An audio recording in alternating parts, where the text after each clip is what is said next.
একজন আল্লাহর ওলি, ওলি আল্লাহ অর্থ ওহি আল্লাহ। ওলি আল্লাহ শব্দের অর্থ কি? ওহি আল্লাহ।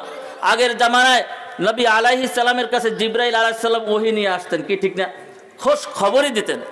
কিন্তু বর্তমান জামানায় যখন নবীর দরজা বন্ধ হয়ে গেছে, হ্যাঁ, বেলায়েতের দরজা যখন চালু হয়ে গেছে, আল্লাহ রাব্বুল আলামিন ওলি আল্লাহর মাধ্যমে উম্মতের জন্য খোঁজ খবরের ব্যবস্থা আল্লাহ করে দেন। সুবহানাল্লাহ। এই জন্য একজন নেককার আল্লাহর ওলি, তাদের কাছ থেকে যেই সমস্ত হুকুমগুলো আসে, এইগুলো আমাদের আল্লাহর পক্ষ থেকে আসে, এইগুলোই মনে করতে হবে। সুবহানাল্লাহ। কারণ আল্লাহ রসুল যেমন সাল্লাল্লাহু আলাইহি সাল্লাম যেমন নিজে মন গড়া কোনো কথা বলতেন না, সেই রকম আল্লাহর ওলিরা তারা যেই সমস্ত কথাগুলো বলেন, মন গড়া কোনো কথা তিনি বলেন না। সুবহানাল্লাহ। আমার কামিল মুর্শিদ সুফি মুফতি পুশিদা হুজুর কেবলার একটা কারামত আমি বলি। আমি 2000 সালে যখন এখানে আসছি, হ্যাঁ, 2000 সালে মার্কেট স্ট্রিটে আমি ওখানে গেলাম হুজুর কেবলার সাথে সাক্ষাৎ করতে। তো হুজুর কেবলার সাথে সাক্ষাৎ করার পরে আমি হুজুর কেবলা আমার সাথে কথা বলে না, আমার মনটা খুব পেরেশানি হয়ে গেল। যে ব্যাপার কি হুজুর কেবলা আমার সাথে কথা বলে না, আমি মোলাকাত করবো তাও বলে না। ঠিক ওই দিনকার মাগরিবের পরে হুজুর কেবলা আমাকে বলতেছে, বাবা আরো তো কয়েকদিন আছেন। জি হুজুর কেবলা, ইনশাআল্লাহ আপনার সাথে কথা হবে। সুবহানাল্লাহ বলেন। কে জানলো? আল্লাহর ওলি জানলো। আমি কাকে বললাম? আল্লাহকে বললাম, কি ঠিক না? হ্যাঁ। এরপরে আরেক ঘটনা বলতেছি, জানা দরকার আপনাদের। হুজুর কেবলাকে বললাম, শুক্রবার সকালে বললাম যে হুজুর কেবলা আমরা রোববার পর্যন্ত থাকবো। হুজুর কেবলা বললেন, ঠিক আছে, সন্ধ্যায় আপনাদের সাথে মোলাকাত হবে। মাগরিবের পরে হুজুর কেবলার সাথে মোলাকাত করলাম। হুজুর কেবলা বললেন, রোববার কেন আগেই চলে যান, অর্থাৎ শনিবার যাওয়ার জন্য হুজুর কেবলা বলতেছে। চিন্তা করলাম যে হুজুর কেবলা তো কোরআন ক্লাস না করে যাইতে বলেন না, কিন্তু আমাদেরকে কেন বলেন? তো হুজুর কেবলা কথাবার্তার পরে হুজুর কেবলা চিনি দিলেন 2 পোটলা। 1 পোটলার চিনি দিলেন, বললেন এইটা আপনি আপনার যারা আত্মীয় স্বজন আছে তাদের খাওয়াবেন শরবত বানাইয়া। দেখেন। আর 1 পোটলা চিনি দিলেন, বললেন এইটা আপনি আপনার ছেলে আপনার ওয়াইফ খাবেন। সুবহানাল্লাহ বলেন। আমি বললাম, হুজুর কেবলা আমার তো কোনো ছেলে সন্তান নাই, আমার ওয়াইফ অসুস্থ, তাকে রেখে আসছি শুধু আপনার কাছে দোয়া দেওয়ার জন্য। হ্যাঁ বাবা, ইনশাআল্লাহ আপনি আপনার ছেলে আপনার ওয়াইফ খাবেন। সুবহানাল্লাহ বলেন। শনিবার এখান থেকে চলে গেলাম বাংলাদেশে। হুজুর কেবলা বললেন, আপনি চিটাং যাবেন না, বাড়ি যাবেন? বাড়ি আমার পথে বরিশাল। তো আমি ওইখান থেকে বরিশাল চলে গেলাম। রোববার যাই পৌঁছলাম। রোববার যে ওখানে যাই সবাইকে নিয়ে প্রথম পোটলা চিনি খাওয়াই দিলাম, সবাইকে শরবত বানাইয়া। ঠিক তারপর দিন সোমবার সকাল 9টা, 9:15টার সময় আমরা ওজিফা পরে করে ইশাক নামাজের পরে হঠাৎ করে আমার ওয়াইফের কি পেটে ব্যথা শুরু হয়ে গেল। কাউকে ডাকতেও হলো না, কিছু হলো না, কোনো কিছু লাগলো না। ঠিক 15 মিনিটের কিন্তু গর্ভ খালাস হয়ে গেলে দেখলো আল্লাহ রাব্বুল আলামিন ছেলে সন্তান দান করেছে। সুবহানাল্লাহ। কে জানে? আল্লাহর ওলি জানে, কি ঠিক না? বললে মানুষ বলবে যে এই কথা কি বলে, পেটের ভিতরে কি আছে মানুষে জানে না। আল্লাহ যদি জানাই দেয় সে জানতে পারে। সুবহানাল্লাহ। আর আল্লাহ কাদেরকে জানায়? যারা আল্লাহর ওলি তাদেরকে আল্লাহ জানায়, কি ঠিক না? বন্ধুকে যদি গোপন কথা না বলে তাহলে সে বন্ধুত্ব থাকে? হ্যাঁ, বন্ধুত্ব যদি গোপন কথা না বলে, ওমা ইয়ানতিকু আনিল হাওয়া ইন হুয়া ইল্লা ওয়াহয়ু ইউহা। আমার আল্লাহ রাব্বুল আলামিন বলতেছেন, আমার হাবিব মন গড়া কোনো কথা বলে না, আমি যেটা বলাই সেই আমার হাবিব তোমাদের কাছে বলে। সুবহানাল্লাহ। আল্লাহর ওলিরা নিজেরা মন গড়া কোনো কথা বলে না, আল্লাহ যেটা বলায় সেইটাই তাদের মুখ থেকে বের হয়।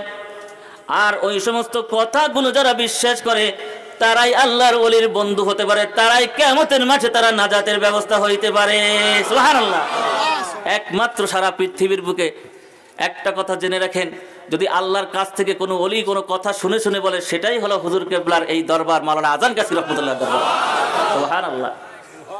বদিয়ার ভাইকে একদিন বললাম সকালবেলা যে ভাইজান আমি তো অসুস্থ, আমি কিভাবে যাব, আমি তো হাঁটতেই পারি না, আসেন মাওলানা সাহেব। হুজুর কেবলার হুজরা মুবারককে নিয়ে গেল। হুজুর কেবলা তাকাই রইলে। বললাম, হুজুর কেবলা আমি তো সারা রাত্র আমি বাইরে গেছি, আমার ডায়েরি হয়ে গেছে। হুজুর কেবলা একটু তাকাই বললেন, যান 2 রাকাত নফল নামাজ। হুজরা মুবারক থেকে বের হলাম, দেখলাম আল্লাহ রাব্বুল আলামিন সমস্ত শক্তি আল্লাহ রাব্বুল আলামিন আমাকে দিয়ে দিলেন। সুবহানাল্লাহ। একেবারে আমার বাড়ি যাওয়া পর্যন্ত আর কোনো প্রস্রাবও হয় নাই, কোনো বাইরের কোনো পায়খানাও হয় নাই। সুবহানাল্লাহ বলেন। এই শক্তি কে দিল? আল্লাহ দিল। সুবহানাল্লাহ। হ্যাঁ, আল্লাহ দিল। এই দরবারটা হলো সেই দরবার। চিনতে চেষ্টা করতে হবে কোন দরবারে আমরা আছি। বেয়াদবি করা যাবে না। মান আদালি ওয়ালিয়ান ফাকাদ আযানতুহু বিল হারব। আল্লাহ রাব্বুল আলামিন বলতেছেন, বান্দারে আমি সবার সাথে বেয়াদবি করলে সহ্য করতে পারি, আমার ওলির সাথে কেউ বেয়াদবি করলে আমি সহ্য করতে পারি না। সুবহানাল্লাহ। কারণ নবী আলাইহিস সালামকে আল্লাহ রাব্বুল আলামিন পাঠাইছেন তাদেরকে নবী বানাইয়া ওই আসমান থেকে, কি ঠিক না বেঠিক? তাদের আর কোনো গুনাহ হবে না, তারা কোনো ভুল করবে না, তারা আল্লাহর কথাটাই বলবে। তাদেরকে ওই খাসিয়াত, ওই বৈশিষ্ট্য দিয়ে আল্লাহ পৃথিবীতে পাঠাইছে। আর আল্লাহর ওলি হওয়ার জন্য পরিশ্রম করতে হয়, কষ্ট করতে হয়, সাধনা করতে হয়। ইয়া আইয়ুহাল ইনসান ইন্নাকা কাদিহুন ইলা রাব্বিকা কাদহান ফাউলাকি। আল্লাহ রাব্বুল আলামিন বলছেন, তোমরা পরিশ্রমের পরে পরিশ্রম করো, সাধনার পরে সাধনা করো, কষ্টের পরে কষ্ট করো, তারপরে আমি আল্লাহর সাক্ষাৎ তোমরা পেয়ে যাবে। যখনই আল্লাহর সাক্ষাৎ তারা পেয়ে যায় তখনই আল্লাহর ওলি হয়ে যায়। সুবহানাল্লাহ। আর এই জন্য তারা এত মর্যাদাশীল হয়ে যায়, এত ফজিলত বরকতওয়ালা হয়ে যায়। পৃথিবীর সমস্ত মানুষের সাথে বেয়াদবি করলে আল্লাহ সহ্য করতে পারে, কিন্তু আল্লাহর ওলির সাথে সব বেয়াদবি করলে, কষ্ট দিলে আল্লাহ তার সাথে যুদ্ধ শুরু করে দেয়। নাউজুবিল্লাহ বলেন। এই জন্য দরবার মানতে পারবেন না, কোনো কথা নাই, কিন্তু বেয়াদবি করতে পারবেন না, বেয়াদবি করতে পারবেন না, ধ্বংস হয়ে যাবেন। আর যদি একটু মানতে পারেন তাহলে গদ্দিনশীল হুজুর কেবলার মতো আপনি ওলি আল্লাহ হয়ে যাবেন। গদ্দিনশীল হুজুর কেবলা এমনি ওলি আল্লাহ হয় নাই, তার অনেকগুলো গুণ ছিল। সুবহানাল্লাহ। হ্যাঁ, অনেকগুলো কষ্ট ছিলেন। সারা রাত্র দাঁড়াই রয়েছে হুজুর কেবলার দরজার সামনে। হুজুর কেবলা ডাক দিছে, মাস্টার সাহেব কলম আর খাতা নিয়ে আসেন। দাঁড়াই রয়েছে, আর ঘুমান নাই। সাইয়েদনা আবু বকর সিদ্দিক রাদিয়াল্লাহু তাআলা আনহু যেমন হযরতে বিশ্বনবী মুহাম্মদুর রাসূলুল্লাহ সাল্লাল্লাহু আলাইহি সাল্লাম বলছেন, আবু বকর হিজরত করব, শুধু এই কথাটা বলছিলেন। আর সারা রাত, তখন থেকে সারা রাত্র ওই দরজার সাথে পিঠটা লাগাইয়া দাঁড়াইয়া রয়েছেন। কোন সময় আল্লাহর রসুল ডাক দেয়, যদি একটু দেরি হয়ে যায়, বেয়াদবি হয়ে যায়, এই জন্য রাত্রে ঘুমান নাই। সুবহানাল্লাহ। কামিল মুর্শিদ গদ্দিনশীল হুজুর কেবলা সারা রাত্র দাঁড়াই রয়েছেন, না জানি আবার কামিল মুর্শিদ যদি ডাক দেন না পান বেয়াদবি হয়ে যাবে। আজকে এইরকম কয়েকটা গুণের কারণে আল্লাহ তাকে কবুল করে আল্লাহ গদ্দিনশীল হুজুর কেবলা বানাই দিয়েছেন, এমনি হন নাই। সুবহানাল্লাহ। আমরা তো মনে করি উনি একজন মাস্টার সাহেব ছিলেন, কিন্তু উনার ভিতরে কি গুণ ছিলেন আল্লাহ ভালো জানেন, কি ঠিক না? বেয়াদবি করা যাবে না, কথা অমান্য করা যাবে না। কোরআনে পাকে বলছেন, আল্লাহর ওলি যখন তুমি ধরবে, আল্লাহর ওলির দামান যখন ধরবে, কোনো প্রশ্ন করা যাবে না, কি এবং কেন করা যাবে না। হযরতে মূসা আলাইহিস সালাম যখন খিজির আলাইহিস সালামের কাছে বললেন যে আপনার কাছে আল্লাহ রাব্বুল আলামিন যে জ্ঞান দিয়েছে সেই জ্ঞানটা একটু আমাকে দান করেন, আপনার অনুসরণ করেন। বলে, না, তুমি পারবে না আমার সাথে চলতে, কারণ তোমার ধৈর্য নাই। বলে, আমি ধৈর্যশীল হয়ে যাব। বলে, পারবে না। বলে, হ্যাঁ, এক শর্তে তোমাকে আমি আমার সাথে নিতে পারি। আমি যেই কাজগুলো করব, এই কাজগুলো আমি যতক্ষণ পর্যন্ত তোমাকে ব্যাখ্যা না করে বুঝাই ততক্ষণ কোন প্রশ্ন করতে পারবে না। সুবহানাল্লাহ। আল্লাহর ওলির দরবারে যাবেন, কোনো প্রশ্ন করতে পারবেন না। প্রশ্ন করলে এই দরবারে আপনি থাকতে পারবেন না, প্রশ্ন করলে এই দরবারে ফয়েজ বরকত লাভ করতে পারবেন না। যারা করেছে এরকম একজনও থাকতে পারে না, কি ঠিক না? আর যারা করে নাই, যারা আল্লাহর ওলিকে ভক্তি করেছে, ভালোবাসছে, মহব্বত করছে, তাদের আল্লাহ বুলন্দ নসিব করেছে, তাদের আল্লাহ কপাল খুলেছে। সুবহানাল্লাহ। এই জন্য পেয়ারে হাজিরিন, আসলে আজকে কথাগুলো ওয়াজ নয়, কথাগুলো কিছু কথা জানা এবং জানাইয়ে দেওয়া, যে আমরা কোন দরবারে আছি, কেন আছি, কিসের জন্য আছি, আল্লাহ রাব্বুল আলামিন কেন আমাদেরকে এই দরবারের জন্য কবুল করছেন। কারণ যত আপনি কি করবেন, মাথা নোয়াইয়ে থাকবেন, আল্লাহ সেই মাথার উপরে রহমতের হাতটা তত বেশি বুলাইয়ে দেওয়ার চেষ্টা করবে। মুরব্বীরা আগে বলতেন, যেই গাছের ফল বেশি সেই গাছের মাথাটা নোয়ানো বেশি, কি ঠিক না? যেই গাছের ফল নাই সেটা দাঁড়াইয়ে থাকে, কি ঠিক না? সেটার ভিতরে গর্ব বেশি, কি না? ফকর বেশি, কি না? যেই ব্যক্তির ভিতরে আমল আছে, যেই ব্যক্তির ভিতরে আল্লাহর কোরআন আছে, হাদিস আছে, তার মাথাটা সবসময় নোয়ানো থাকে, সে সবসময় আত্মসমর্পণ করতে জানে। আর যার ভিতরে জ্ঞান নাই, যার ভিতরে শয়তানের খাসিয়ত আছে, ওই ব্যক্তি মাথা উঁচু করে থাকে, তার ভিতরে গর্ব ভরা। নাউজুবিল্লাহ বলেন। মানুষের আত্মাগুলো দুই প্রকার, বলবো, জানতে ইচ্ছা করে না? একটা হলো পরমাত্মা, আর একটা হলো জীবাত্মা। একটা হলো কি? পরমাত্মা। পরমাত্মা গুলো হলো ওলি আল্লাহদের, নবী আলাইহিস সালামদের পরমাত্মা, যেই আত্মার ভিতরে কোনো দোষ নাই, ত্রুটি নাই। আর জীবাত্মা হলো কি? আমাদের মতো সাধারণ মানুষগুলোর। এই জীবাত্মা হলো তিন প্রকার। একটা হলো পশুর আত্মা, শয়তান আত্মা, হিংস্র প্রাণীর আত্মা। যখন কোনো ব্যক্তির আত্মার ভিতরে হিংস্র প্রাণীর আত্মা মিশ্রণ থাকে, তখন তার ভিতরে হিংস্রতা থাকে বেশি। সে মানুষকে মারবে, কাটবে, তাকে ক্ষতি করবে, এই চিন্তাই তার ভিতরে বেশি থাকে। আর যার ভিতরে যেই মানুষের আত্মার ভিতরে শয়তানের আত্মা থাকে সেটা শুধু গর্ব, ফকর, আহমকা, আমি এইটা, আমি সেইটা, আমি অনেক বড় আলেম, আমার চেয়ে বেশি কেউ জানে না, কি ঠিক না? হ্যাঁ। আর যেই আত্মার ভিতরে পশুর আত্মা থাকবে সেই আত্মা মানুষের সাথে বেয়াদবি করবে না, কিছু করবে না, কিন্তু আল্লাহর হুকুমটা সে মানবে না, কি ঠিক না? যেমন পশুগুলোকে আপনি আমি কি করি, যদি তাকে ভালো ভালো খানা খাওয়াই, তারপর যদি বলি আমার এই গাছটা তুই খাবি না, সে ওগুলো বুঝবে না, সে ওইটা আগে খাবে, কি ঠিক না? আমরা এমন এক আত্মাওয়ালা মানুষ আছি যারা আল্লাহর নিয়ামতগুলো আমরা ভোগ করি কিন্তু আল্লাহকে আমরা চিনি না, কি ঠিক না? আল্লাহর হুকুমটাকে আমরা মানি না। এই আত্মাগুলো হলো পশুর আত্মা, চতুষ্পদ পশুর আত্মা, বালহুম আদাল, পশুর চেয়ে নিকৃষ্ট এরা, কি ঠিক না? এই জন্য আল্লাহর ওলিরা, বুজুর্গ ব্যক্তিরা বলছেন যে তোমাদের এই জীব আত্মাগুলো যখন তোমরা এই পরমাত্মার কাছে যাবে, আল্লাহর ওলিদের কাছে যাবে, তখন সেখানে যে তাদের হুকুম মানলে, তাদের সোহবতে থাকলে কি হবে, ওই তোমাদের জীবাত্মাগুলো রিফাইন্ড হয়ে পরমাত্মায় পরিণত হয়ে যাবে। সুবহানাল্লাহ। এই জন্য সুফি মুফতি আজম গাছী রহমতুল্লাহ আলাইহি এই দরবারটাকে বলে ওলি আল্লাহ বানাবার কারখানা, কি ঠিক না? একজন পরমাত্মার কাছে গেছেন যেখানে কোনো দোষ নাই, ত্রুটি নাই, কলবে সালিম, আর আপনি যখন সেখানে সোহবতে গেছেন, হুকুমটা মানছেন, ভালোবাসছেন, মোহাব্বত করছেন, আর আল্লাহ রাব্বুল আলামিন আপনার আত্মাটাও কি করছে, পরমাত্মা বানাই দিয়েছে, একটা ফ্রেশ কলবে সালিম বানাই দিয়েছে। সুবহানাল্লাহ। আপনি আল্লাহর ওলির দরজা লাভ করছেন। সুবহানাল্লাহ। সেই জন্য পেহারে হাজিরিন, আজকে এই মাহফিলটা হলো আমাদের সেই কলবে সালিম করার মাহফিল। এটা হলো সার্ভিসিং সেন্টার। আল্লাহর ওলিরা এই সার্ভিসিং সেন্টার কায়েম করে মানুষের কলবগুলো পরিষ্কার পরিচ্ছন্ন করে তারা জান্নাতি করে দেয়। সুবহানাল্লাহ। আল্লাহ রাব্বুল আলামিন বলেন, ইন্নামাল মুমিনুনা আল্লাযীনা ইযা যুকিরাল্লাহু ওয়াজিলাত কুলুবুহুম وَإِذَا تُلِيَتْ عَلَيْهِمْ آيَاتُهُ زَادَتْهُمْ إِيمَانًا وَعَلَى رَبِّهِمْ يَتَوَكَّلُونَ। আল্লাহ রাব্বুল আলামিন প্রকৃত ঈমানদার তারা যারা জিকিরের মজলিসে বসে আর তাদের দিলটা, মনটা আল্লাহর ভয়তে কম্পিত হয়ে থাকে, কাঁপতে থাকে, আর তখন যারা আল্লাহর আয়াত কোরআন তেলাওয়াতগুলো তেলাওয়াত করতে থাকে, সাথে সাথে আল্লাহ রাব্বুল আলামিন তার ঈমানটা বাড়াইয়া দেয়, আর তারা সমস্ত ব্যক্তিরা, ওই সমস্ত ব্যক্তিরা আল্লাহর কাছে তাওয়াক্কুলকারী বান্দা হয়ে যায়। সুবহানাল্লাহ।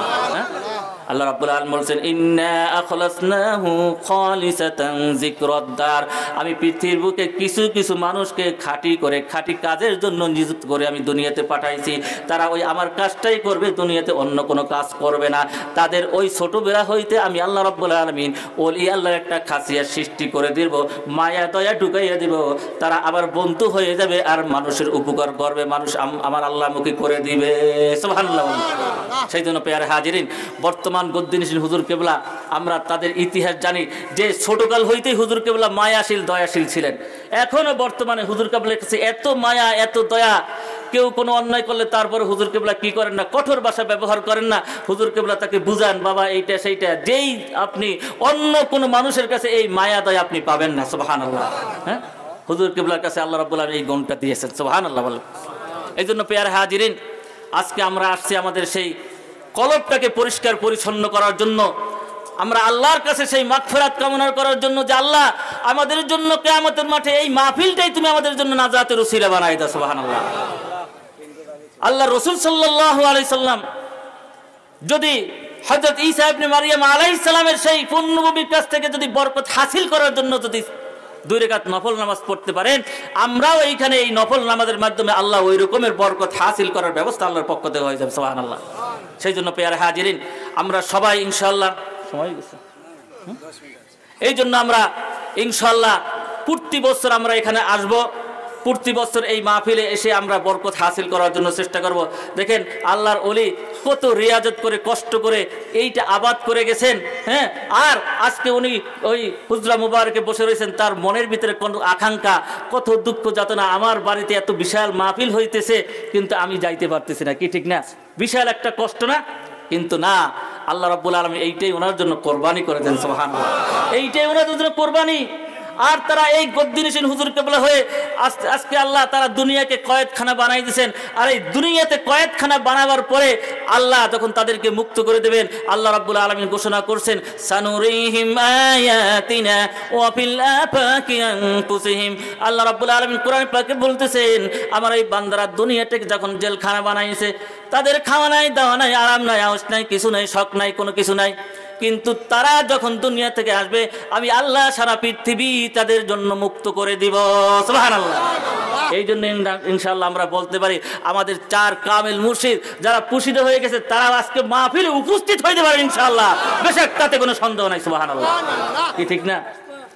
আমাদের এক ভাই বলছেন যে আমি আসতেছি আর ঘেরান পাচ্ছি, সেই মক্কা মদিনার ঘেরান এখান থেকে আসতেছে। সুবহানাল্লাহ, মক্কা মদিনা আসলে সত্যি কথা, মক্কা মদিনার ঘেরান এখান থেকে আসতেছে। সুবহানাল্লাহ, কারণ আল্লাহর ওলিরা যখন উপস্থিত হয় তাদের শরীর থেকে আল্লাহ খুশবু বের করে দেয়। সুবহানাল্লাহ, রুহানি জগৎ থেকে তারা খুশবু করে দেয়, কি ঠিক না?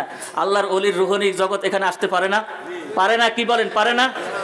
বিশ্বাস করেন কিনা? পারে। কেন পারে? দেখেন, আমাদের আরেকটা জাতি আছে জিন জাতি, আমরা তাদেরকে দেখি তারা এখানে যদি উপস্থিত হয়ে উপস্থিত হতে পারে, তাই এটা কোনো আছে? সন্দেহ আছে কোনো? উপস্থিত হতে পারে, কি ঠিক না? একটা জিনের ক্ষমতা দিয়ে এরকম দিতে পারে।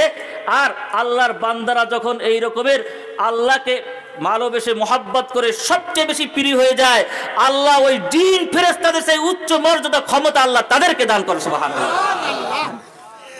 আল্লাহর ওলিরা যখন দুনিয়া থেকে চলে যায় তাদেরকে আল্লাহ রাব্বুল আলামিন এত ক্ষমতা, এত পাওয়ার আল্লাহ রাব্বুল আলামিন দিয়ে দেয়। ভাইয়েরা আমার, একটা ছোট বট গাছের বিচির দানা, ছোট্ট সরিষার দানার মতো, কি ঠিক না? যখন মাটির ভিতরে চলে যায়, নিজেকে বিলীন করে দেয়, ওই বিচি থেকে প্রকাণ্ড একটা বট গাছের সৃষ্টি হয়ে যায়, কি ঠিক না বেটি? কি ঠিক না? একটা বিরাট বট গাছ সৃষ্টি হয়ে যাওয়ার পরে ওই রৌদ্রের ভিতরে মানুষগুলো ওই বট গাছের নিচে ছায়া পায়, আশ্রয় পায়, কি ঠিক না? আল্লাহর ওলিরা যখন নিজের জীবনকে কোরবানি করে দুনিয়া থেকে চলে যায়, কবরে চলে যাওয়ার পরে আল্লাহ রাব্বুল আলামিন তাদেরকে ক্ষমতা পাওয়ার আরো বেশি বাড়াইয়া দেয়। সুবহানাল্লাহ, তারাও আমাদের জন্য দোয়া করতে পারে। সুবহানাল্লাহ, কি করতে পারে কিনা বিশ্বাস করি না? যদি করতে না পারতো দোয়া, তাহলে আমরা কবরবাসীকে সালাম দেই কেন? কি ঠিক না? সালাম দিই না? আসসালামু আলাইকুম ইয়া আহলাল কুবুর। কে দিছে? আল্লাহর রাসূল দিছে, কি ঠিক না? আল্লাহর রাসূল দিছে। এই সালামটা কি সত্যি না মিথ্যা? সত্যি। কেন দিছেন? সালাম দেওয়া কি দোয়া? সালামের জবাব দেওয়া কি দোয়া? সালাম দেওয়া সুন্নাত, সালামের জবাব দেওয়া কি ওয়াজিব, কি ঠিক না? আপনি একজনের জন্য দোয়া করবেন আর সেই ব্যক্তি আপনার জন্য দোয়া করা ওয়াজিব হয়ে যায়। দোয়া করাটা সুন্নাত, দোয়াটা ফিরাই দেওয়া ওয়াজিব, কি ঠিক না? হ্যাঁ, আমার কামিল মুর্শিদ সুফি ইমতিয়াজ গাছী রহমতুল্লাহ আলাইহি সারা পৃথিবীর মানুষের জন্য একটা কিরামত নিয়ামত ব্যবস্থা করেছে, যে আমরা বলি ইলাহি রহমত জিয়াদা করো কিয়ামত তাক তামাম আলুর সমস্ত মাখলুকাতের উপর যখন দোয়াটা পৌঁছে দেওয়া হয়, সমস্ত মাখলুকাত ওই ব্যক্তির জন্য দোয়া ফিরাই দেয়, আল্লাহ আমাদের উপরে যারা রহমত কামনা করছে তুমি তাদের উপর রহমতটা বাড়াই দাও। সুবহানাল্লাহ, সারা পৃথিবীর মাখলুকাত তাদের জন্য ওয়াজিব হয়ে যায়, কি ঠিক না? আজকে আমরা যারা জীবিত ব্যক্তি কবরবাসীকে সালাম দিই, আসসালামু আলাইকুম ইয়া আহলাল কুবুর, তখন তারা ওয়া আলাইকুম সালাম বলে। কিতাবের ভিতরে আছে তাফসীরুল মারিফুল কোরআনের ভিতরে 1003 পৃষ্ঠায় হাদিসটা আছে। আল্লাহর রাসূল বলছেন, যদি জীবিত কোনো ব্যক্তি কবরবাসীকে সালাম দেয়, ওই কবরে তার রূহটা না থাকলেও আল্লাহ যেখানেই থাকুক না দ্রুত গতিতে কবরে পৌঁছে সালামের জবাবটা দেওয়ার ব্যবস্থা করে দেয়, ঠিক না? সাধারণ মানুষ সালাম দেয়, ওয়া আলাইকুম সালাম, আল্লাহ তোমার উপরে রহমত নাজিল করো, কি ঠিক না? আল্লাহর ওলিদের পক্ষ থেকে যদি সালামের জবাবটা আসে, তাহলে এটার বরকত ফজিলত আরো বেশি না, ঠিক না? আল্লাহর ওলিরাও দোয়া করতে পারে, কি ঠিক না? এই জন্য কবর জিয়ারত করা ভালো, কি ঠিক না? অনেকে বলে কবর জিয়ারত করা জায়েজ নাই, কিন্তু কবর জিয়ারত আল্লাহর রাসূল বলছেন, করছেন এবং হুকুমও দিয়েছেন। সুবহানাল্লাহ, প্যারে হাজিরিন, আমার 4 কামিল মুর্শিদ তারা ইনশাআল্লাহ আল্লাহর কালাম আয়াতের সেই উসিলায় আয়াত বলতেছে, তারাও এখানে উপস্থিত হতে পারেন। সুবহানাল্লাহ, রুহানি ভাবে। সুবহানাল্লাহ, এই জন্য প্যারে হাজিরিন, সুফি ইমতিয়াজ গাছী রাহমাতুল্লাহ আলাইহি মজলিসের বরকত ফজিলাত এবং তার একটা আদবের সিস্টেম চালু করে দিয়েছে। তোমরা যখন এই মজলিসে বসবে, 2 রাকাত নফল নামাজ পড়ে বসবে। কেন বসবে? 2 রাকাত নফল নামাজ পড়ে যখন বসবে, তোমরা আল্লাহর কাছে সাক্ষাৎ করে এই মাহফিলে বসলে আল্লাহ রাব্বুল আলামিন মেজবান, তোমরা মেহমান হয়েছে। আল্লাহ রাব্বুল আলামিন কুদরতি নজরটা সব সময় তোমার দিকে জারি রয়েছে। সুবহানাল্লাহ, আপনি যদি কোনো বাড়িতে যান আর যদি সেই বাড়িওয়ালার কাছে যে অনুমতি নিয়ে যদি প্রবেশ করেন, তাহলে আপনার মেহমানদারিটা সেই রকম হয় না? আর যদি তার সাথে কথা না বলেন, আস্তে করে চুপে থেকে ঘরের ভিতরে বসে থাকেন, সারাদিন বসে থাকবেন না খাইয়া, কিন্তু কোনো মেহমানদারি হবে না, কি ঠিক না? যেহেতু তার কাছে আপনার কোনো পরিচয় হয় নাই, তার কাছে আপনি অনুমতি নেন নাই, সে জানেও না আপনি কখন আসছেন, কি ঠিক না? আর যদি সালাম দিয়ে যদি সেখানে বসেন, দেখবেন পানি আসবে, শরবত আসবে, বিস্কুট আসবে, চা আসবে, হ্যাঁ, শুধু আপনার জন্য মেহমানদারি মেহমানদারি, আর বসে থাকলে একটাও আসবে না, কি ঠিক না? আচ্ছা, আলহামদুলিল্লাহ, আপনারা যারা তাবারুক খেতে এখনও বাকি রয়েছেন, যে তাবারুক খেয়ে এখানে চলে আসেন, ইনশাল্লাহ এরপরে উর্সুগুল শুরু হবে। তাড়াতাড়ি চলে যান, তাবারুক ওখানে শেষ হয়ে যাবে, খাওয়া শেষ হয়ে যাবে, আপনারা সবাই তাবারুক খেয়ে আসেন। তো যেই কথা বলতেছিলাম, যখন 2 রাকাত নফল নামাজ পড়ে বসবেন, আল্লাহ রাব্বুল আলামিন আপনার দিকে তার নেক দৃষ্টি দিয়ে তাকাই থাকবে। দোয়া দরুদ যা পড়েন সমস্ত কিছু আল্লাহ রাব্বুল আলামিন কবুল আর মঞ্জুর করে নেবেন, সুবহানাল্লাহ। এরপরে আবার যখন 2 রাকাত নফল নামাজ পড়ে যাবেন, আল্লাহ রাব্বুল আলামিনের কাছে হুকুম নিয়া, আল্লাহ রাব্বুল আলামিন যতক্ষণ পর্যন্ত বাড়িতে না পৌঁছেন ততক্ষণ পর্যন্ত নেক নজর দিয়ে আপনাকে আল্লাহর উপর রহমত নাজিল করতে থাকবে, সুবহানাল্লাহ। এই জন্য আমার কামিল মুর্শিদ সব কিছুতেই আমাদের জন্য সুব্যবস্থা করে দিয়েছেন। আল্লাহ রাব্বুল আলামিন আমাদেরকে, আল্লাহ পাক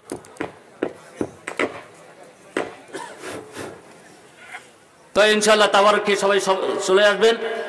আর আমার কামিল মুর্শিদকে ভালোবাসতে চেষ্টা করবেন। সমস্ত কাজে আমার কামিল মুর্শিদকে আপনি সামনে রাখবেন, আপনার জন্য সমস্ত কাজগুলো সহজ হয়ে যাবে, সুবহানাল্লাহ।